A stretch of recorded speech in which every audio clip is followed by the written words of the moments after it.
Hey YouTube, it's Petey Two Finger, and this is what I've been working on. This thing here, it's got outputs on it. I haven't put the power amp in it yet.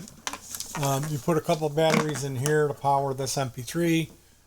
These are the like you can hit play up here, this little button, but it's a lot more fun to hit the green play button, and this would be rewind and fast forward. But there's the master power switches, there's a fuse here. These are the outputs from the MP3.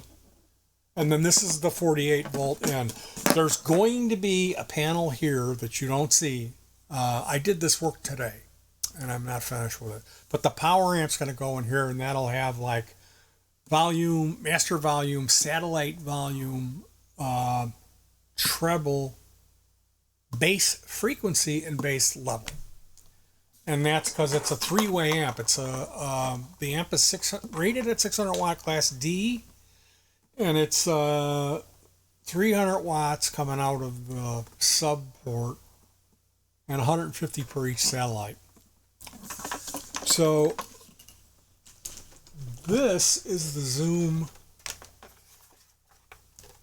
Live Track, and not only is it a mixer, but it also records. It records a master mix in stereo, and then it will also give me, like if you see here, there's a little, you open that up, and there's a 128 gig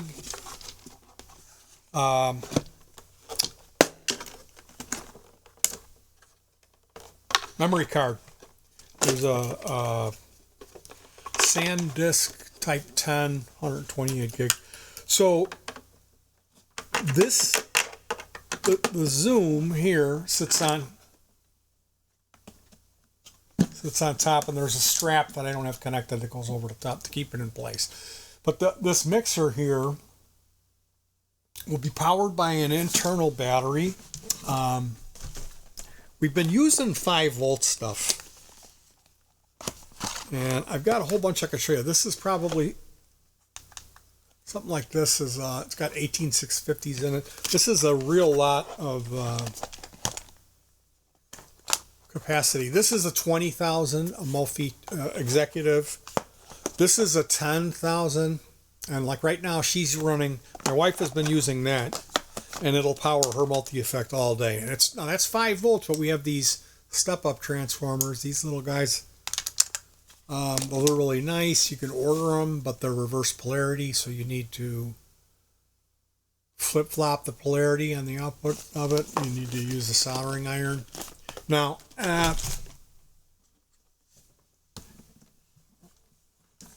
we have a couple of 18650 cells that'll power the MP3 decoder, which does wave and FLAC. I have a thumb drive with high-res files of the drum tracks, so that this MP3 unit decodes into track 1 and 2, and then we'll plug the bass and the stereo, fully balanced, 2 balanced cables coming out of the GT1B, balanced in. I'm not running balanced. I don't have that capability on my new XMG30. It does have an effects loop, and I'm running a treble boost, a mid boost, something called the Demeter Fat Control. It's like the Clapton mid boost, same basic idea. And then the last analog circuit, there's 3 boost circuits that I run in one chassis. So it's like a big pedal. And it's a treble booster, a mid-range booster, and then, can you guess it, a bass booster. And the bass booster is something called an Exotic Effects EP boost. And I find the treble booster, well, it's got a Mullard 950, which is a really specific type of germanium transistor with the proper amount, which is like no leakage, and the proper amount of gain for that circuit. So a lot went into that. Now the tones that I'm using, they're not traditional high gain or 70s classic rock. It's more like Vox models. There is distortion on a lot of this stuff, but it's not. I don't sound like Metallica, or typically bedroom guitar players have unpleasing, unpleasant distortion on their guitar. I'm trying to stray away from that. I'm trying to have more like brighter, stratty, quacky 2 and 4 stuff. I use multi-tap delay that's in sync with the tempo. Everything is tempo synced with what we do. I write the drum tracks, so I keep track of what the tempos are, and we program everything so that the echoes line up and the reverbs, everything lines up with the music. It's not out of sync. So yeah, this is really cool because not only does it mix, and it uses it just has this 5-volt battery deal, doesn't guzzle a real lot of power. Every channel has 3-band EQ on it like a regular mixer would. There's the all the accoutrements, and there's the built-in effects that are really nice. It's got 2 types of hall reverb, a room, a plate reverb. There's an echo, a really distinct stereo chorus effect that I don't know. I didn't sense it wobbling so much. I just sensed it like really stereoizing. And then there's 2 vocal 1 and vocal 2 effects. And those vocal 1 and vocal 2 are combinations of a reverb unit and a delay unit. So one of them terminates at 550 milliseconds maximum on your delay time. The other one gives you 330. So that's more of a slapback. The neat thing about the Zoom LiveTrack L8 is that it's going to record in stereo at you can, if you don't use the effect, you can like 96/48. I'm going to go 24/48 is what I'm going to do, as opposed to 16/44. That's a CD is 44/16. I'm going 48/24. So it's going to have larger files, but it should sound a little better. Now,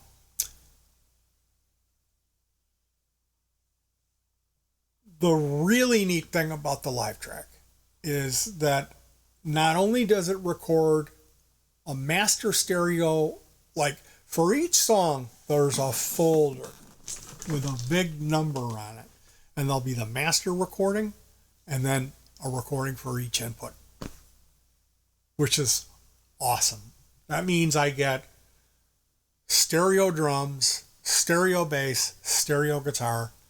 I can take those, lock them all into my DAW, match it up with the video, because the video, that Canon, even with the built-in mics, like it sounds pretty good. It sounds way better than my other camcorders, my older Vixia that tried all these different external mics and kept messing with it.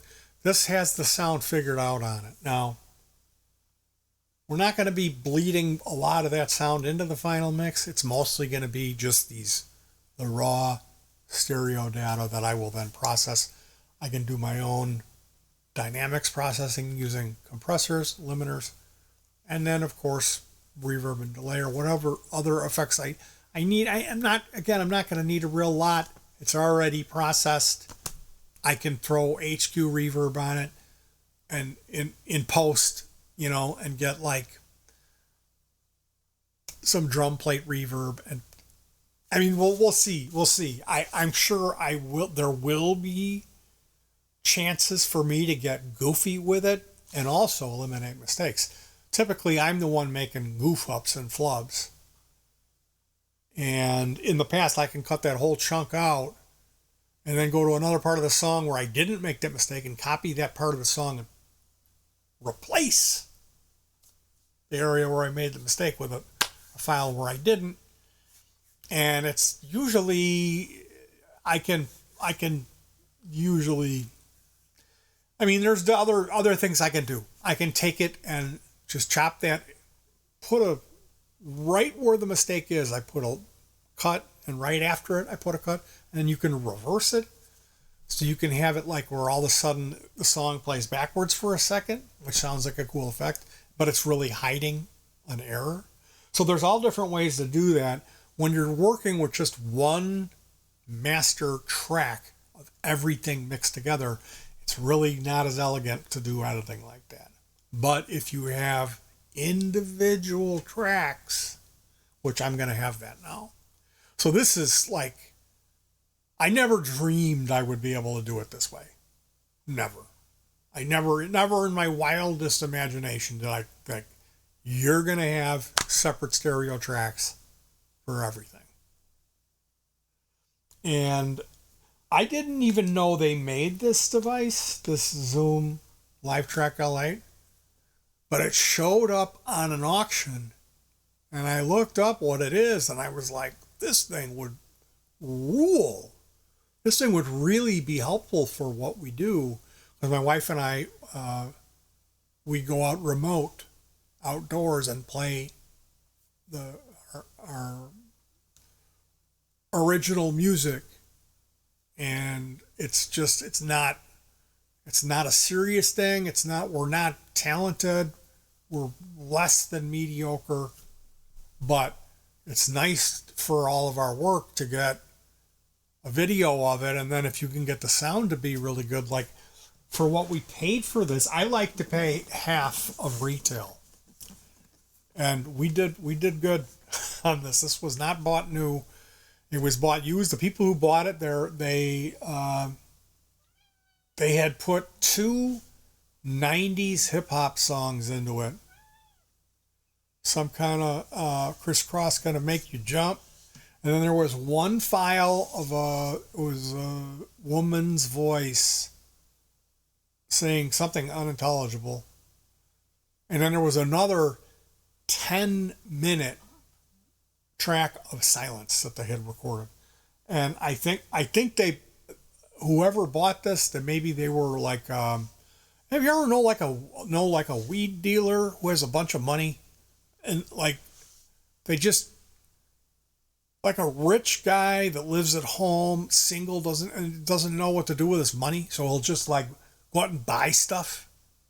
Like, yeah, I'm gonna be a podcaster now. So we get this, and they put a couple songs into it. That's the best they can figure out how to do, and then the thing just sits. So thank goodness for these type of people. That's the people who bought this certainly did not figure out how to use it, and it was to my great benefit. So yeah, this is the new all-in-one that I put together. The chassis is an old silverware service. You can pull this screw out of here and put this in the center up here, and then it's sealed. And then when you need to get in, you can pull that screw out, and there's just a little courteous hole here, a storage spot for it while you do what you need to do. It's got a carry handle. There's a main strap that holds the Zoom in place. It's not installed right now, but use your imagination. It will have the internal power amp, the 600 watt Class D amp. So there's going to be a set of 6 knobs. There'll be a metal plate. I've got to bore a huge rectangular hole out here, and then there'll be a metal plate that covers that. And that's what's gonna, it'll have 6 or however many controls with knobs. And then I've got to hook up the 48 volt power system. There's like a 48 volt jack, and there's a switch, and then there's a fuse there. That's all for it's a dual switch, so it'll have 5 volts on the one side that'll throw the 5 volts into the LiveTrack, and on the other side it's going to throw 48 volts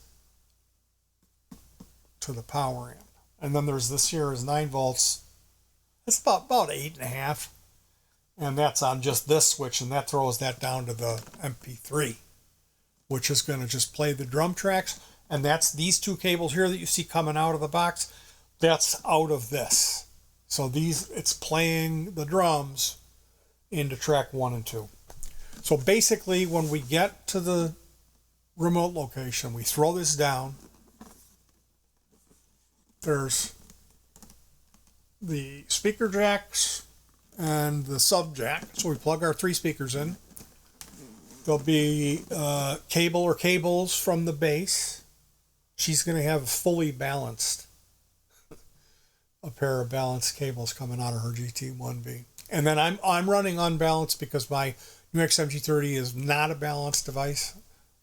So it's going to be plug your 3 cables in, plug your bass cables and your guitar cables, and then turn the power on and hit preset. And it should set this thing up. There's preset memory, and it gives you the lights of where they sit. See, I don't know how that works. Are these motorized? I don't think they are. But there's presets, so does it like light up? Or do those controls when you save them and then induce them, I think that the fader doesn't do anything until you go over gain of where it was set, and then you can control it. I think that's how that works. So, like I said, we'll be able to 3 cables in, our bass cables, and then the guitar cables, and then basically we're ready to go. And you can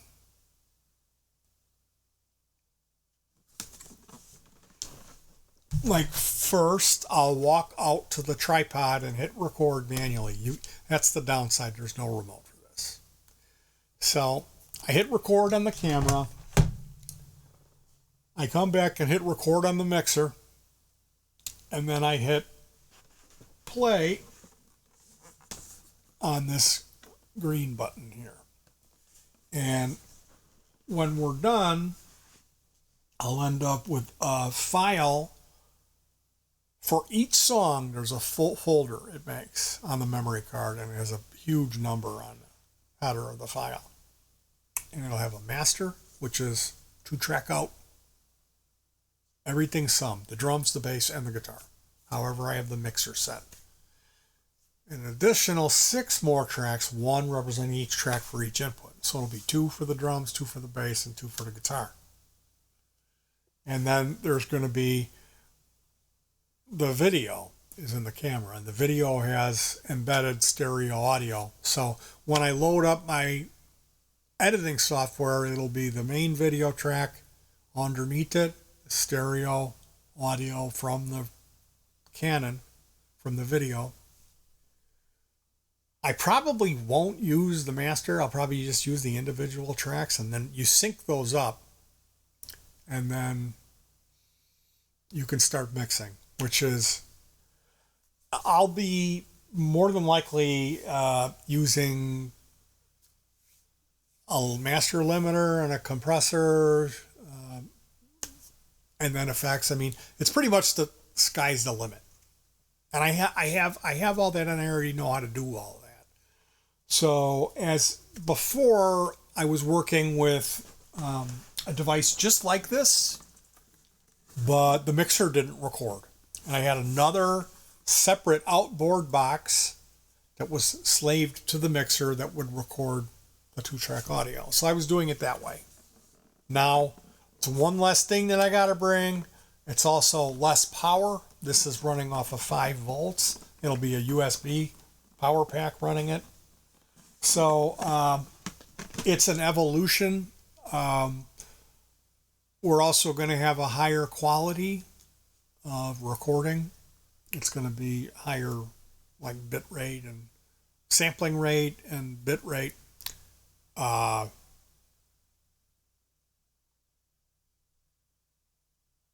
I'm really excited, but at the same time, I'm really nervous because it's like until we, you kind of got to work it out. And like, it's not the type of thing where you can really want to put things off. I'm going to want to know ahead of time where I'm at. So when we go, everything comes together. That being said, now ultimately, whatever is going on at the remote doesn't matter as much. If we have a shitty day at the remote and the sound is bad, I'm going to have another day for redemption because I'm going to have individual digital recordings of all the tracks. I can remix everything. So it's like, this is super cool. So I'm stoked about this. This represents work that I did over the past 2 days. I did this work. It was a silverware service box, and I had kind of just gotten the idea of making a newer one because we have an extra amp board here, and I was like, I should make another all-in-one for us.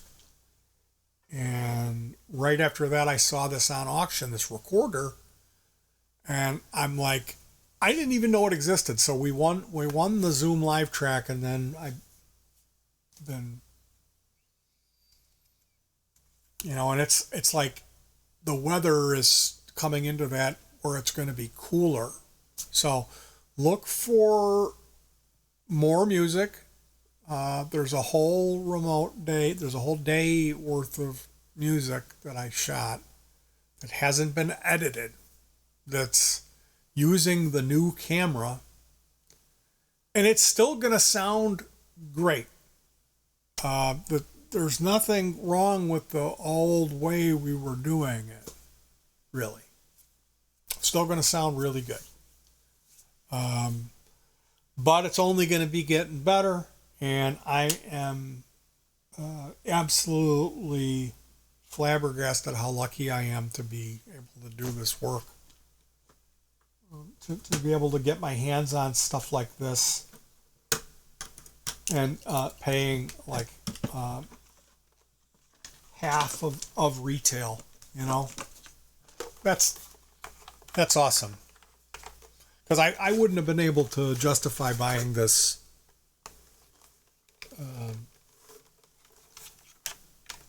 at full price. It's a neat thing. But I've got 2 more of these all-in-one things here in this room. This is the 3rd one. And then I also won an auction on this PV board. This is a battery mixer. This doesn't record. But this is like analog, and man, this really sounds good. The preamps in this are better than what's in that Zoom.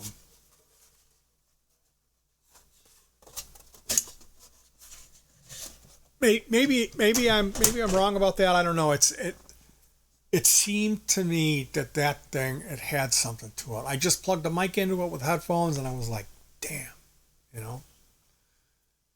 And I don't know. I would have to do some more experimenting with it, but we got that PV RQ200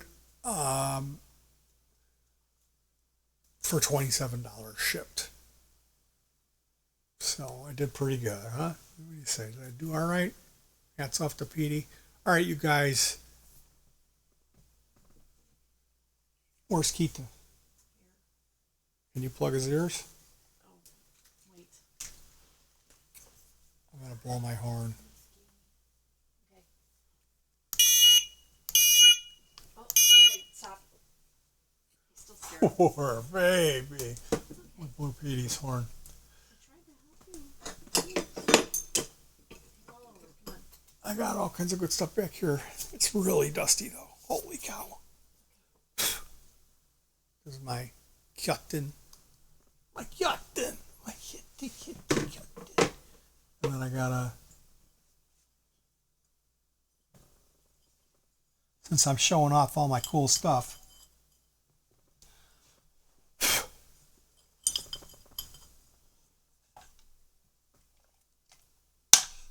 Check this out.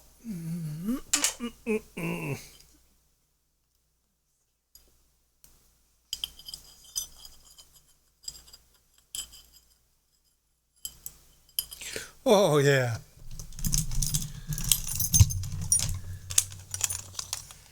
Wow. Everything is malfunctioning and breaking. Okay, here we go.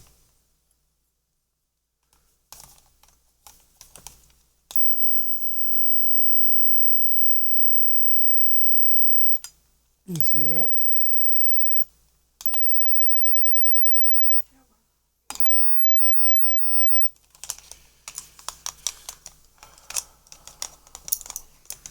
Now in the process, my Swedish flag fell over, and I'm sure there's a couple of memory cards back there that probably got lost too. So yeah.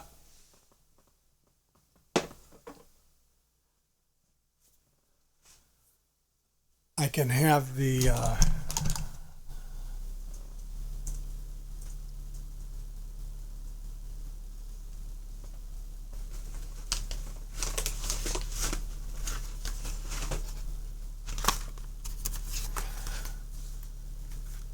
it's Hem Precious Moon, or is it just Moon? But I read, what's the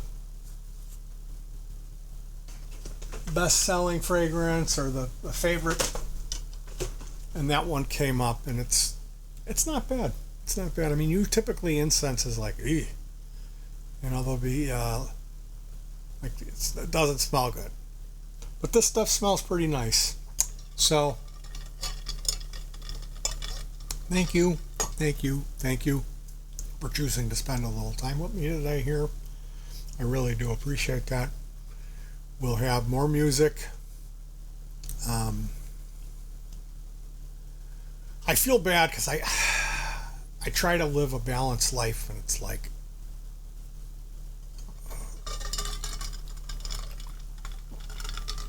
I was up at 3 a.m. creeping around finding scrap wood and writing notes and getting fasteners. Is And that when you wrote that note? yeah. And then when I got up, I immediately started cutting wood and painting. And so this is the result of today. This is today's work. And like you can see, this over here didn't get painted, and this did. And I did. This is the relic. It's the relic. Anyway, you guys, thank you for spending time with me today. I really do appreciate it. Hopefully I can get back to a more balanced lifestyle where I would do just half a day of work, and that would leave me some time to play some balloons, my favorite video game, where the monkeys pop the balloons, and get beaten by all the 4th grade kids online who pay to play and are better than me. They got school now, so don't worry about them. Give me some more time to edit some video for you guys, because that's what I really want to do, is get that editing done, and eventually we will have no excuse but to write some new music. But as it is presently, I still don't feel like the stuff that I wrote has had a fair enough shake of getting documented on video. I don't have good video of this stuff yet.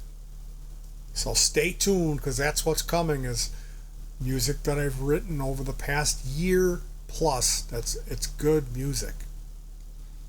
A little bit more challenging, a little bit more going on as far as the synthesizer parts and the backing tracks. But I think you will enjoy it. If you've checked out what I've done before and you dig that, well, this is more of the same, but I think it's a little better.